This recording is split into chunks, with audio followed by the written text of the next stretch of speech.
Fantastic. Minnesota. Awesome, Carla. Welcome.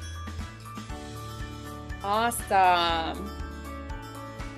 All right, I think I am going to get started because I really want to be cognizant of our time together.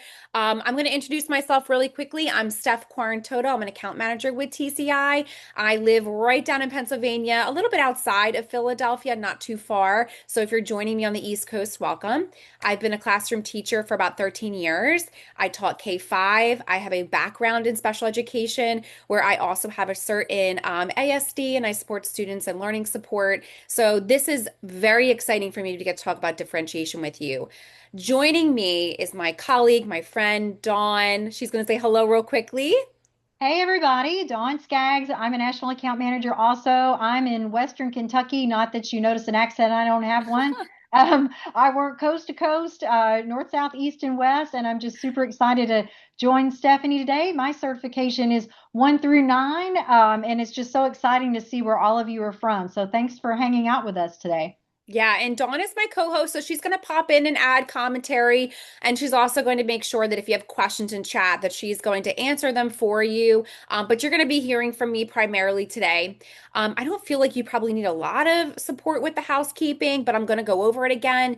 We do want this to be collaborative, especially this session, because we're going to be sharing a lot of tools from our toolboxes. So please make sure that you're sharing to everyone so we can all see your comments. And then also, if you would like, there is a closed captioning option for you. So if you would like to read some of it, you certainly can do that as well. But really today, what our goal is going to be looking at is all of the students in your classroom that come in, all the needs that they have, and how do we build a strong foundation for all learners using all of the abilities that the students possess. So that's kind of our goal. But what I would like to do now is I would like us to imagine we're starting the first day of school. All of our kids are getting ready to enter into our classrooms. So this is going to be kind of like our pretend classroom here and our pretend group of students. Tell me in chat, what do you know just by this image about how these students learn? So just by looking at this image alone, what can you tell as a teacher how students learn? Collaboratively, they learn in different ways. Good. In community, yes. Partners, groups, they absolutely do. Can you tell just by looking at this picture, though, the strengths, the weaknesses, the areas of improvement, the differentiation? Yes. So we know that kids just naturally are social little humans, right? We know that they love to work together and we know that they want to. But we can't always tell just by looking at our students at first glance their specific needs. And I know something I always did as a teacher would be sending it those questionnaires home with their parents, like, hey, tell me a little bit more about your student. I'm sure all of you have those ready to go. But even when you're reading through those little checklists of students, it's hard to get a good sense of how to support them and differentiate the content that you're sharing, which is really what I want to have a really strong conversation. Yes, no differentiation is evident when you look at just an image of a student, and you're completely correct because what we know is that no two students are alike. They can be similar, but they're all different. They don't learn all the same ways, right? They all have different preferences and different attention spans and different ways that they feel supported. We know that what's enriched for one student is not always interesting or enriching for another. And we also know that we want students to engage in productive struggle. I love that term. Productive struggle, meaning we want them to think for themselves with just enough rigor to get them over that hurdle of that I can't do something to the I can't do it yet, that power of yet. So, really, what our goal is to look at all these different types of learners and to be able to find those certain pockets of how we can use our natural born gift as teachers. We are superheroes. I'm telling you, we are to differentiate for those students. So you already know what differentiation is. You talk about it every day. If you are like me, you think about it every day. In fact, just because you're in this session, I know you care about it so deeply. So I'm excited to kind of get started. You may or may not have known this, but TCI uses these 6 different strategies woven through every single lesson that you teach. That means that students are going to engage in content with modalities of learning first. Okay, so that's like our first big layer of differentiation. That means that in a lesson, students are going to be looking at images, they're going to be analyzing images and videos. In lessons, they're going to be doing something kinesthetic. So they might be out of their seats doing a simulation or working in a partner game. Sometimes they're going to be engaging in little chunks. So building upon their repertoire of what they can do now, and then things that are a little bit more challenging so that they can overcome those obstacles. We have response groups, so having those collaborative discussions in classrooms. We don't want them just sitting and reading and writing answers. We want them talking to each other because that's how kids learn. They have all those backgrounds and all those information that experiences that they've gathered along the way. We want them writing and we want them working together and solving group work. And because all those 6 strategies are woven naturally into our platform, you can guarantee that your kids are getting what they need first through engagement. So that's something that I think is worth bringing up to you before we get into all of our 4 groups of learners. So I thought about this and I was like, okay, I need to come up with something that is going to tailor to all the different groups of students that I teach. And there are 4 big groups. We have students in our classroom every year that are ELLs, MLLs, ESLs, depending on where you are, that acronym. But students are coming into our classroom speaking different languages every single day, right? We have students, and again, you know this, especially when you're teaching 4th and 5th grade, you have students on every single reading and writing level. And we have support tools in our platform to support them. You have students with special needs. Like I mentioned before, my background is also in autism, right? So ASD. So I support students with ASD, and they all have a big umbrella of needs that they require to be successful. And then finally, we have our advanced and our enriched students. And sometimes they do get kind of not pushed aside, but overlooked just because we're working so hard to make sure our students that are struggling are meeting those benchmarks so that we can push them into the next grade level, right? But we also have enrichment opportunities for them that are naturally built into this platform. And what's great about all of these tools is that it's going to give you a place to start in the school year so that you can be confident that all of your students can learn, all of your students will learn, and they will all see that 1 year of growth with you. So that is something that is I'm very passionate about and I'm excited to do. What I'm going to do with you is you're going to become a student in my classroom. So I would love it if you would think as if you were a 3rd grade student. And this is from our 3rd grade program, our Community and Beyond. This is our newest edition. This is our 3rd edition. In 2nd edition, you still have this lesson, but I want to make sure that we are all coming together as students to be able to participate together. And we're going to start by looking at an economics lesson, choices in a free market. Now, I have to give you a disclaimer. For some reason, I'm not sure if my QR code is working up to speed right now, but that's okay. We have chat and chat will save us. Do me a favor, let's try it out together. Please take out your phone, and what I want you to do is scan this QR code, and I want you to think of how well a 3rd grade student, you right now, walking into this lesson blindly, know these 4 terms off the top of your head. So how well do you know these terms? And I'm going to try to share it, but I wasn't successful before. So what I might have you do is go ahead into chat. I think that's what we're going to do. If you could just put into chat how well you know these terms. Very well, somewhat, very little, none at all. And then let's join me in chat. We're going to read some of the, oh, it does work. It does work, but it wasn't letting me share it in my screen. So let's just go ahead and do chat because I don't want to get lost in the sauce. You guys know how it is as teachers. Very well. Some of you are like, very well. Yes, Michaela's like, it's alien. For students coming in 3rd grade, they're probably not using the word incentive or profit or supply or demand in their vocabulary every single day. They probably haven't heard it. You're absolutely correct. And I know for you, I would ask my students, and a lot of them would be like blank stares, miscue, I'm not quite sure. Or they've heard the term, but then how well could they give me an example? Could they act it out? Could they give me a sentence? Can they go deeper with that? And probably not as many kids are going to have deep pedagogical content with these words, right? And that's okay. That's the beauty and the power of this lesson because we know that they don't.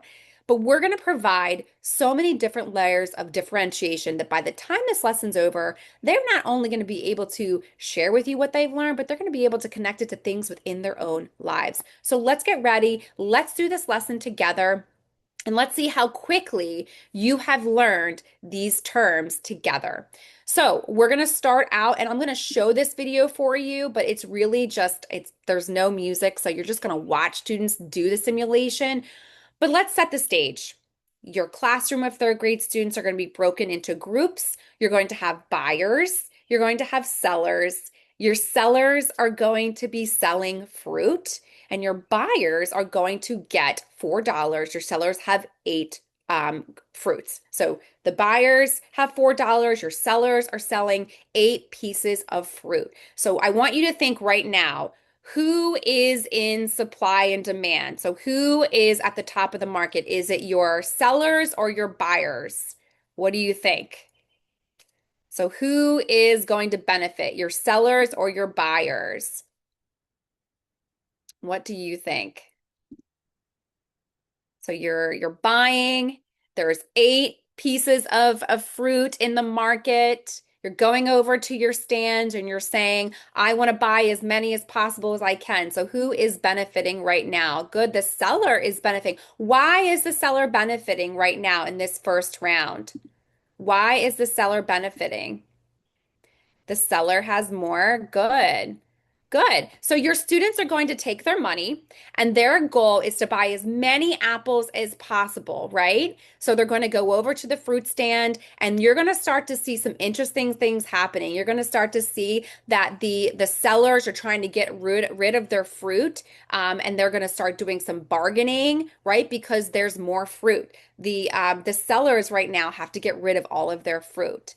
So what happens at the end of that round is we're going to talk about how much money your students have made. So some possible scenarios here is that sellers have dropped their prices to get rid of their products and they're offering incentives. So I did this lesson in Pennsylvania a few months ago and they were doing some pretty like creative things here. They were doing buy one, get ones, but they were trying to get rid of their fruit as quickly as possible because they realized that they have a surplus of apples. They have a lot of apples. Everybody has a lot of apples, so they need to get rid of their inventory as quickly as possible. So the buyers are making out. They're the ones that are getting all the apples. They're able to strike up some great deals.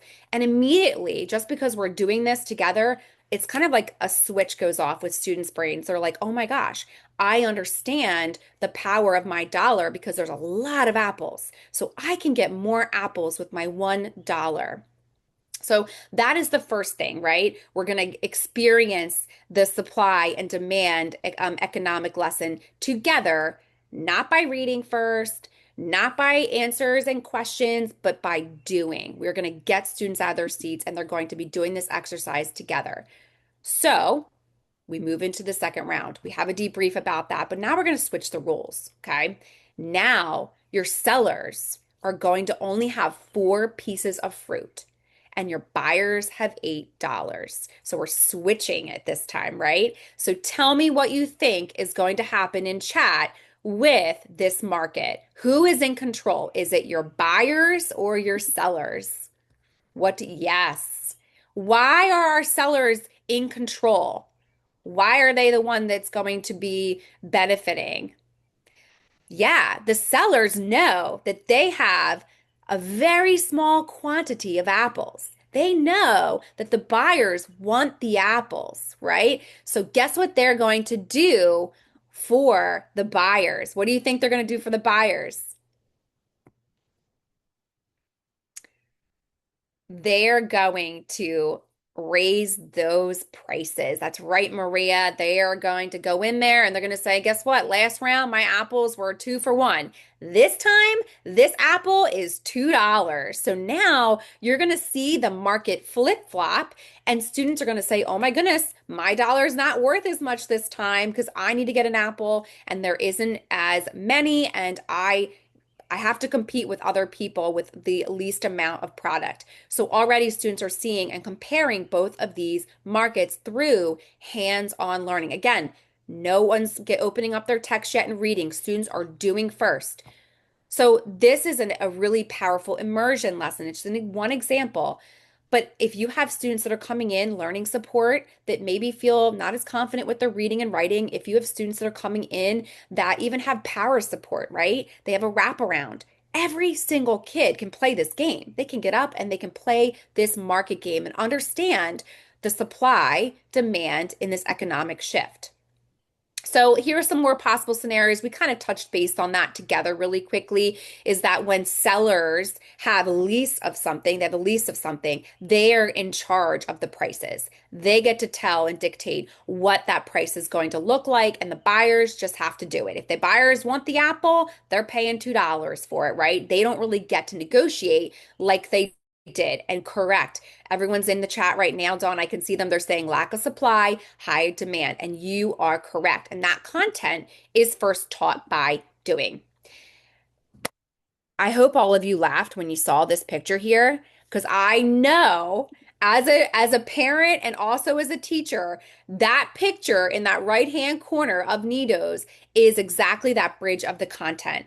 When students are doing this simulation, then I want them to think about, okay, think about in your own life. Think about the Nidos, right? The Nido crisis in our world right now. A year ago, Nidos were like $6 on Amazon.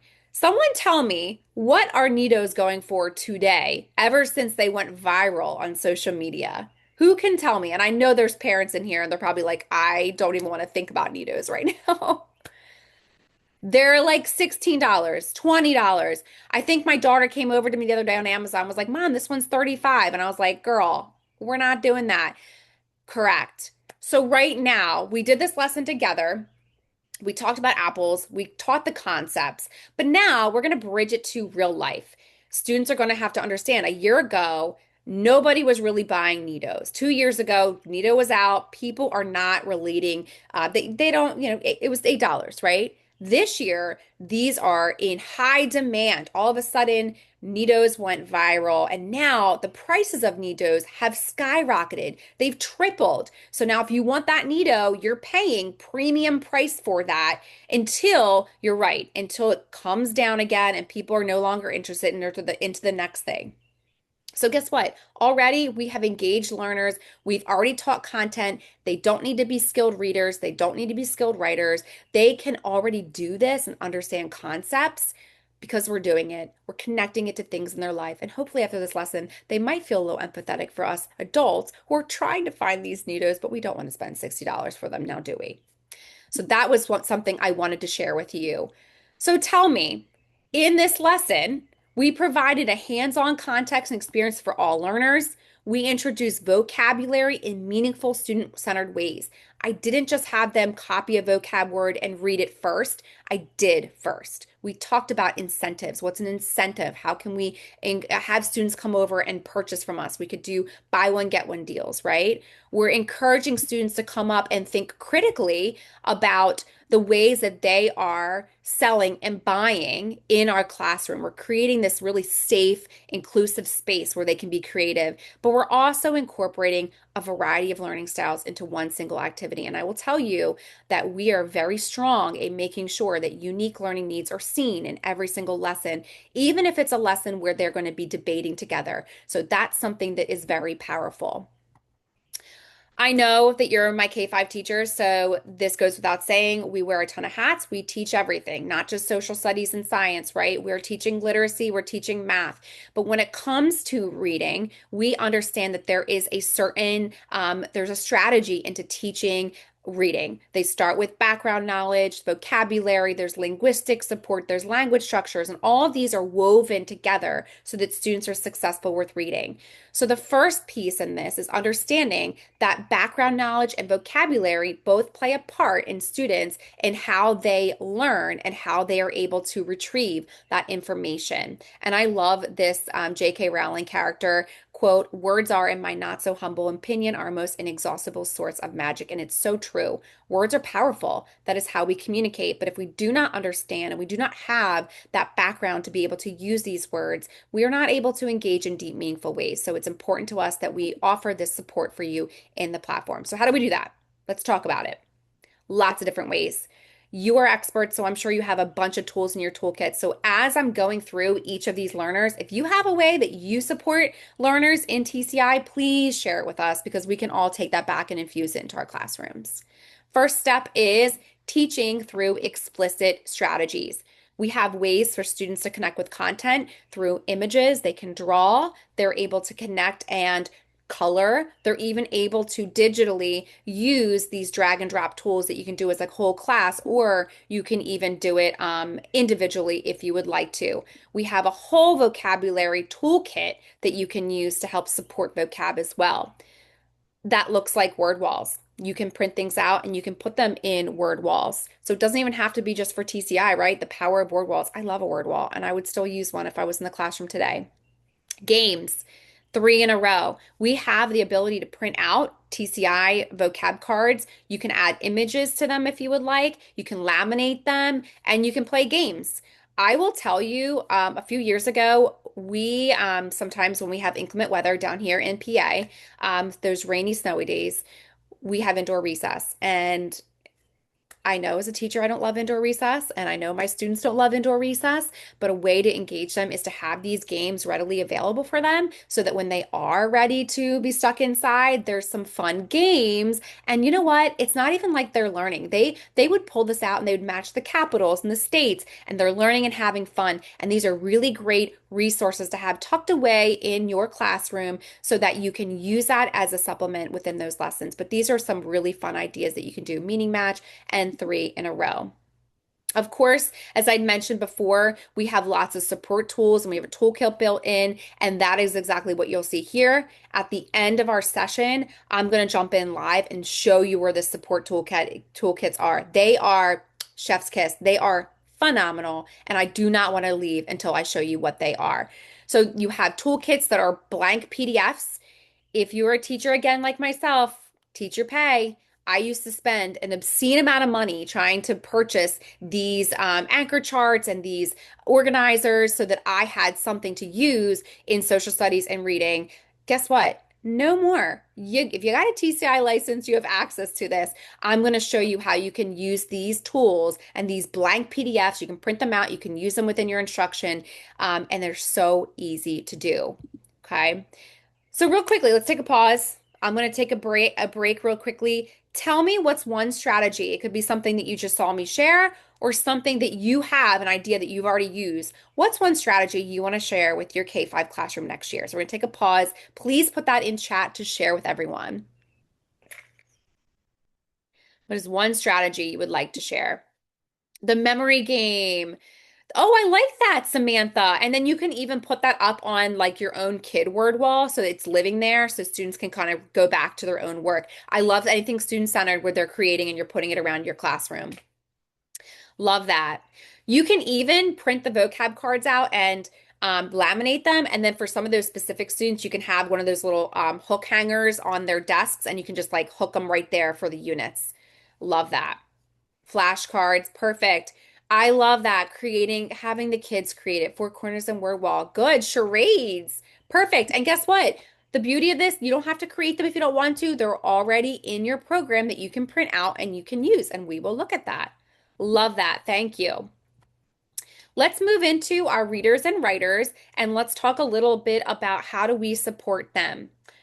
Arguably, I will say that when it comes to readers and writers, especially since I was fourth grade, especially if you're a fifth grade teacher, you have every single student on every single staircase. And I like this image because I like to think of each step being where a student could be in their Lexile range. And when you're teaching upper elementary, you're getting kids that are coming in, even as a fourth grade teacher, that are on kindergarten reading levels. You're getting students that are on a second grade reading level. You're getting kids that are on an eighth grade reading level in fourth grade. They are everywhere. And as you get higher up into the grade levels, the more you see students every single place.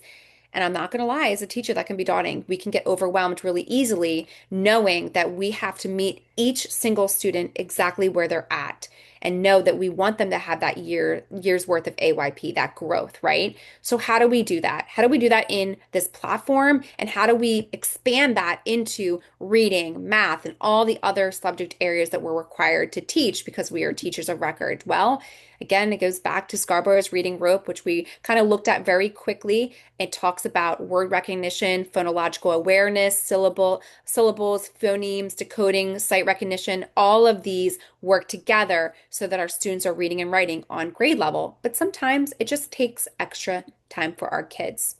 So let's start with the tools that we have naturally embedded into our student licenses. You probably already know this, but I'm going to go over this because we do have some upgrades that we're adding into our 2026 platform. But the first thing that we can do in our digital licenses is provide that differentiation. I want to be really clear on something right now.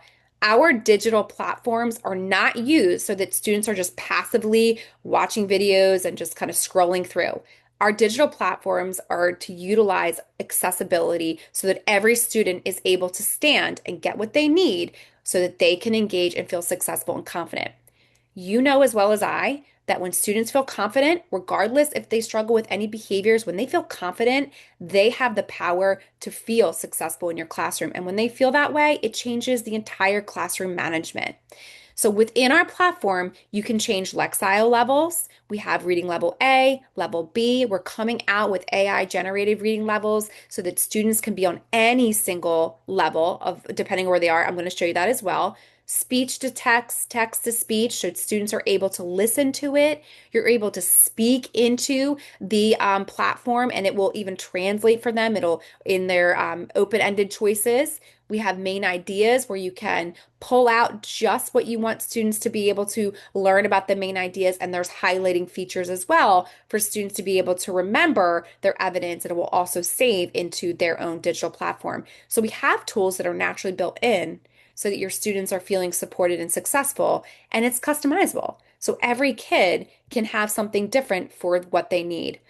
Connie says, I have students highlight and annotate when they are reading the second time. I love that. Yep, do those three reads. The first read we read just to get the gist. The second read we go in, highlight something that they have found that they want to go back and reread. I love it. Oh, do you change the Lexile level? You can. You're going to change the Lexile level for them. You probably don't want students playing around with that. You could go in and you can go into your settings and you can change that per student. Okay. So you do have that tool as well. Great questions. Love that. Yep. We do have to have a little bit of management on our side as teachers, right? Brand new coming out to TCI is we are getting ready to have AI leveled reading options. This is kind of like a beta trial, and there is a link that we can share out with you that if you wanted to be part of this, your district would have to approve it if they're using AI, but there are reading levels for you to assign to students so that if they need that enrichment push, they have that, or if they need something really scaled down to meet them where they're at, there's also the ability for them to use this as well. And it's awesome. It's phenomenal. It's not going to change the content at all. It's just going to make it a little less complicated with their sentence structure, with their Lexile ranges. So we have that coming out. In the same breath, we have fluency. And how often, okay, this isn't part of the script, but as a K-5 teacher, how often do you talk about fluency in your classroom? How often do you say the word fluency in your classroom? All the time, probably, right? Constantly. Yes, we're talking about, we do it through phonics. Yeah, you're talking about fluency. You're talking about not reading like a robot. You're talking about reading the way that we speak and we want it to flow. Yeah, we're teaching that structure so students are able to feel confident and read. And we do that through all of these examples here. And I've done every single one of these in my classroom, even in fourth grade. And guess what? The upper elementary grade levels, they still love a listening center. I still want them to go online and listen. And with TCI, give them their headphones. They can listen through a passage that you want them to read. What I would suggest would be before you get to TCI, before you get to social studies, in their listening centers, have them do a cold read where they're listening to the content first, right? They can listen through the passage before you even get to it, right? Set them up in those listening centers to preview. We have whisper phones that are fun. Who doesn't love to pull up an imaginary whisper phone, reading through maybe the third read? They can practice reading with their textbook, or if they're digital license, they can practice their fluency. They can take note of maybe some words that they didn't quite know. They can mark that down someplace.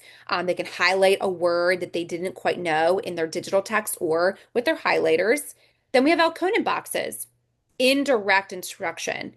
if you're working on multisyllabic words, if you're looking at sight words, you can use Elkonin boxes and you can practice those words and chunking out and reading those words. And then finally, for upper elementary, we have that toolkit for reading and writing where this is actually one of our anchor charts in our toolkit where you can practice having words, students work finding words where they have like the base and the root and they have the prefix and the suffix. So lots of cool things that you can do when you're in your guided reading centers that you can reinforce social studies. Because guess what?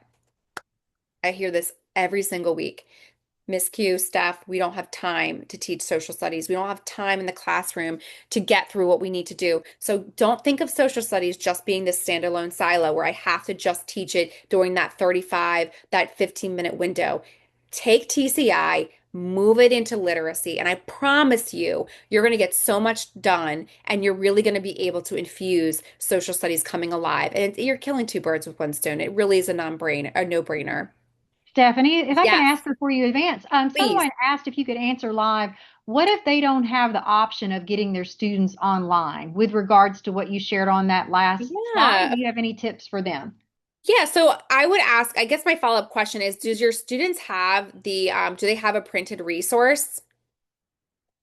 I'm trying to see if I can find who asked that question. It was Sonia. It was in the Q&A. She Oh, said, yes, they do. They do have. perfect. Great. So if you have a printed resource, here's something I would purchase. Have you ever heard of highlighting tape? It's phenomenal. Highlighting tape is like this clear, you can give them to students and they love it too. It makes them feel really cool because they get like a teacher tool. Highlighting tape, they can go in, they can practice fluency with highlighting tape in their printed textbook. Just put it right over the passage. They could take, you could even have them take like a poster or something like that. They can write down, they can annotate in their books with a sticky note. There's a lot of cool tools that they can do where if they don't have digital access, they can use these strategies. And then we have the anchor charts, which we're going to look at. And you can see right here, it's a printed PDF. I might have my students in print, have them have like a main ideas and details anchor to print out where they can take highlighting tape or their post-its and they can go in their printed text and they can pull that into their anchor chart. Lots of creative ways to do that. That was a really great question because guess what? We do know that some districts you don't have student licenses, so we have to make sure we're thinking through that within the printed text as well. Great question. Moving into writing, I know I'm moving quickly, but I have to make sure I get you guys to third period on time. I do not want to be the reason for you to be late because of me talking, right? We have writing supports. Again, students need help with writing stamina more than ever now because everything is digital, right? We want students to be able to practice their fine motor skills, especially our littles, when they are beginning their writing skills. So we have those anchor charts that are built in as well for them, which I will show you. We have our second language learners. Again, we know they come to us, and if you can just imagine being in their shoes when they're trying to learn English, they're speaking different languages, and we know that that is really challenging. It's overwhelming for them, and we don't want them to sit passively off and feel like they don't have a place. They do have a place in TCI, they have a place in your classroom, and their voices matter. So we have these tools embedded. We have the entire platform is naturally translated into Spanish. But then we also have translation tools as well, where students are able to go in, you can hover over the text, and they can have that translated to virtually almost any language. And many of the languages can be read out loud. And again, I will show you that when we get into our digital text for you. We have text to speech, like I mentioned before, different reading levels, main ideas, highlighting captions, they can read it. But all of these tools aren't just going to be supporting our students that are reading and writing below grade level. It's really that umbrella. Our ESL learners as well are going to be benefiting from that as well. Let me just check the chat because I see, yes, ELLs, perfect. Absolutely. Everyone has their own term. I'm learning that. There's many different acronyms, but they all mean the same thing. We have students that are coming in and they're speaking both languages, and we have to support them with that. So guess what? We can do that easily. We can act it out. The lesson we did together, where we were looking at supply and demand. your ELLs can engage in this. They can participate. Every student can do this. And then to support that, they have images that are going to directly relate to that content. So if we look at this picture of that fruit stand, which is exactly what we simulated together, your students are going to be able to gather information analyzing images. So regardless if they are speaking English or Spanish or a different language, we have these images that are only relating to the main ideas. So you can be confident that they're getting that visual literacy support as well. We also have those anchor charts to break up what they're learning. They can learn the word, they can write it in Spanish first or a different language, then they can translate it to English. Lots of cool ways that we can do that to make sure that every student is represented. Let's go back to those vocab cards, right? They can be translated to Spanish. You can even translate them into a different language if you would like to, and you can print them out and use these images for years to come. So, lots of different ways that we are engaging and supporting our ELL learners. But again, they kind of all benefit from that, no matter what type of learner. There's like a big umbrella, but everybody is still getting what they need with that. I'm going to make sure I'm still going well on time. The teacher and me making sure I get you into the next session. We're doing great. I'm going to take a pause. Tell me in chat, what do all three of these pictures have in common? What do you think? What do these pictures mean to you is what I'm trying to ask you. What do that? Yes, bingo. Brain breaks. And this is what I like to talk about. My wiggly learners, right? We know them, we love them. They are the spirits of our classroom, right? They are the kids that love to move around. And we love that for them because they're a different way of learners, right? They're movement. And every kid likes to move. I mean, I like to move. I dance to Jack Harmon. Like, let's be real here. But that is who all of these pictures have in common is that students are learning and they are engaging in music and content. And guess what? We have tools that are built in to support our wiggly learners. Okay, so here's just a little image of them playing. But what I would love all of us to do right now is take a little movement break because we've been sitting for some time, right? We've earned this break where we're going to listen to a song that is part of the lesson we just did together about supply and demand, and just another way that we're layering on these learning levels for you and your students. Let me turn up the volume a little bit, right? Supply and demand go hand in hand. I'm going to leave this They here. We're going to always listen to this song. change. I can understand when supply is high and demand is low. The price will go And these can also down, be down it translated in Spanish as well. goes. Down, down it goes. When supply is high and demand is low, the price goes down, down, down, down it goes.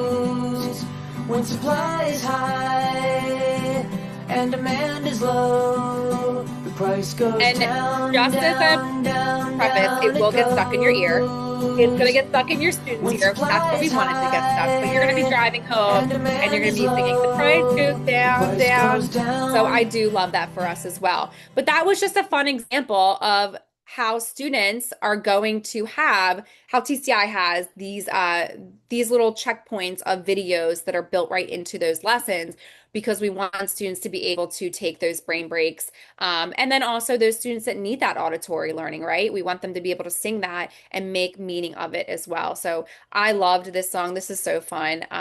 It's just a cute little song for students to be able to learn challenging words. Supply and demand is challenging, but hopefully you've seen that we're giving you all these tools to make it really easy for students to connect with within that. So definitely check out those songs that are naturally brought right into those lessons. So let's talk about this. All students have unique learning needs, and that's the truth. Every student that's coming into your classroom in the start of fall in a few weeks, they're going to come in with something that is very unique to them. And you aren't just teachers, you are magicians, you are the sleuths figuring out how they learn because your goal is to get them to be engaged in your classroom. And I love this quote by Benjamin Franklin. Tell me and I forget, teach me, I might remember, involve me and I learn. And that is where we are.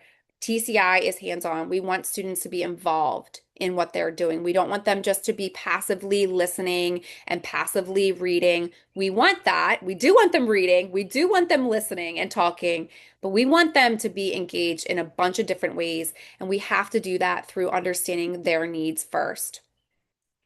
Something I didn't quite bring up yet, but this is the star of the show, I think, is we have access points, which I'll show you in our materials. Access points are just another way that we tailor and differentiate these lessons to you. So every lesson will have one in our third edition. Okay, so if you're in our third edition, you have these naturally chunked lessons that you can provide to your learning support teacher. You can give it to students for remediation. You can give it to them for homework if you wanted to, but really it's to support that lesson and give them an extra tool. We have toolkits for differentiation, which are amazing, which we're going to look at. And then we also have enrichment and dive deepers for those students that need to go deeper with content and to be able to engage in that higher level thinking for you as well. There's biographies, we have sections of biographies, we have inquiry projects for students to be able to do. So we really want to engage the whole learner, not just a few of our struggling, but everybody. So let's go live. I get so excited. All right, now I got to find my tab here. This is the fun part. Up, here we are. We are in our third grade program. So a couple things I want to show you first before I show you the toolkit. The first one is the reading. Okay, I'm going to just jump into our reading, but remember, when you're using our classroom activity slideshow, the readings are built in already. So you do not need to go out to just the reading section. You have this built into your slide deck. But I want to show you these cool tools for our struggling readers and learners and everybody. The first one is the Lexile range. This is going to be hopefully something really exciting for you. Take a look at our AI tools here. I'm able to assign these to students. If your district approves the use of AI, does come from the district level, but they are able to say yes or no if you can have this feature. But if they approve that, if I wanted to have this enriched for students that are reading on grades 8 or 9, I can essentially have my text put so that students are able to read at a higher Lexile range. Look how amazing is that? I have to check the chat and see if anyone is so excited. Tell me how exciting is this feature. It's amazing. It is going to be so helpful for you. I just know it. Yes. I know, Caitlin, it's the best. It's amazing. Again, we don't want kids just sitting on computers, but when you have kids that are coming in and they're reading on every single grade level, or if they need that extra push, I'm going to assign their reading level so that they have that ability for them so that they're not struggling. We want this to increase their confidence, okay? The next thing that we do have here is they're able to have it read out loud to them, Introduction. Picture which yourself I as an love. astronaut in a spacecraft. That nice clean If you looked at the transcript. planet, We also have text to speech available. If I wanted to have this translated into a different language other than Spanish, you can see here on my bottom left-hand corner, I have English and Spanish. I can toggle. I can highlight this text, and now I can go in and find different languages. Okay, so I can go ahead and pick a language. It's going to pop up on my screen. If I wanted to, I can have it translated and read out loud if that feature is available. But look how easy that was for me to do. Again, I have to check the chat because it's amazing. Yes, I get so excited when you guys get excited because it's going to make your job a little bit easier, but your students are going to feel seen, they're going to feel heard. You're going to be their favorite teacher of the year. I'm telling you, you will be.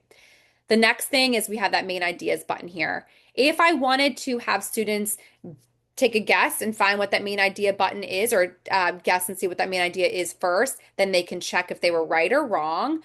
Or if you want them to have an anchor chart, they can find the main ideas and find the supporting details. You can do that as well.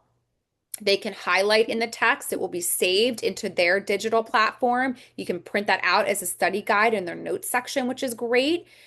They can add their own notes. I can't do that right now because I'm in my teacher edition, but they have the ability to annotate and really take learning into their own hands. So that's available in the TCI digital license. So I will say, yes, we want students hands-on. Yes, we want them doing collaborating with friends, but we also need to meet them where they're at. And that is the power of this tool. The digital license is going to come in and give you these support tools so you do not have to reinvent the wheel. You do not have to spend any more time planning, coming up with strategies. Michelle says, I only use the Spanish, did not know there were a plethora of languages. Nice. That's, you know what? That is why I'm here to share this with you. We want everyone to see the power of these tools, right? These are incredible. I'm telling you, they're going to make such an impact. And actually, I want to hear from you after the summit session. So, in the school year, please, please, please write in. You can go in and you can add some feedback for us and tell us how are you using TCI. We want to hear how it's transformed your classroom. So, yes, but that is just one way here. Okay, we talked about vocab. I want to show you where the cards are. They're in the lesson portion here. You can certainly use the cards that we've already created. You can modify them. You can edit them if you would like. You can print them out. So definitely check out the vocabulary decks of cards so you can create your own. You can have them translated as you want, and then you can print them out and laminate them, and you can use them as like a fun little, indoor recess center. Or if you're absent and you have a guest teacher, you might have them start out playing some vocabulary card games before the lesson to make it a little more interactive. And your guest teachers will thank you for doing something fun and also something that they're learning as well. So keep that in mind for vocabulary cards here. One thing I do want to focus on is when you're in the lesson, and this is my digital teacher planning box. This is where we're going to provide some support for you within our materials and our differentiation. So I want to share with you the first thing is materials, okay? So you have access to the printed resources here if you should need them in English and Spanish, but you're also going to have the access points for differentiation, and that's what I was mentioning to you very quickly. They're available in these lessons so that if you need an extra layer of support, these are kind of broken down for students that really need it simplified, right? Just it's not as wordy, there's more images. It gives them that scaffold to support them so that when they are doing the processing, that they have a little bit more context. Feel free to print these out. You can create a little packet for them if you would like. You can give it to them if they're going away on vacation, if they just need that extra remediation. Access points are amazing. So please feel free that you are using them in the digital text. Okay. Um, Differentiation instruction. We're going to give you a whole toolkit here. We give you specific ways to modify that lesson. These aren't just cookie cutter. These are specifically telling you, hey, in this lesson, here's how we would modify it for all these different groups of learners. So just remember that we have that here, okay, in the differentiation instruction. If you have students that maybe need that extra enrichment, that push, we have a whole section on enhancing learnings. You can pull out a mentor text from the library. You can give them that to read. We also have links in here that we have vetted to make sure that they're appropriate and that they align with the content that we're teaching. Please feel free to assign these to students that would love a little extra push as well. And that is coming into again, our teacher planning box, which is this orange planning box here. If you have the printed teacher guide, you're not going to have every single thing that's available, but your teacher digital license will as well. I'm going to check my comments, make sure there's no other questions. Let me check my time. We're doing pretty good on time here. I think we're just about finished. So my last thing for you before we get to the end of the session is that we do have professional development in here, but then you also have all these cool toolkits. If you go into our social studies practice, you have toolkits here that you can print out and use that are what I used in the session here. So I do want to make sure that you are aware of that. All right, we are going to get back into finishing up our session, Dawn, because we have like 1 minute left. Am I correct in that? And I don't want you guys to be That late. is correct. True or false? Do teachers wear hundreds of hats? Do they have a lot of support? Is it easy to find research-based, ready-to-use resources? Is TCI's mission in rooting and meeting the needs of their students? So we want to make sure that we're providing differentiation for everyone. And that is our goal here at TCI. We want every single student to feel supported, heard, loved, valued so that they are successful. And the way that we're doing that is through all these different tools.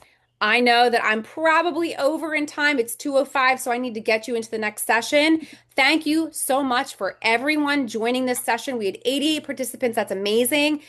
Thank you for being so cognizant of what your kids need. Thank you for making sure that you care that they have a voice in your classroom. We see you. We love you. You're the best. I hope you have a great start of the school year and you can use some of these tools in your next 26-27 school year. Have a great time. I will see you in your third session, which is right here.